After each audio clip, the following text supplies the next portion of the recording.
What if I lose power? What do I do then? No worries. Your plants will not immediately die if you lose power. The Rockwool cube itself absorbs water and retains the moisture. If you touch, you can actually squeeze and see the water that's absorbed. So it's gonna take 2 to 3 days before your plant begins to start sagging or drooping.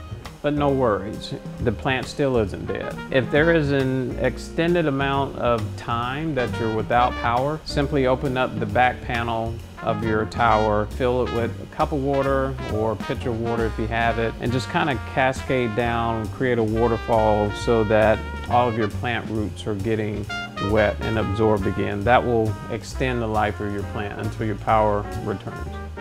Have more questions about home hydroponics? Visit us at produceforall.com at our educate page, where we answer all questions about hydroponics.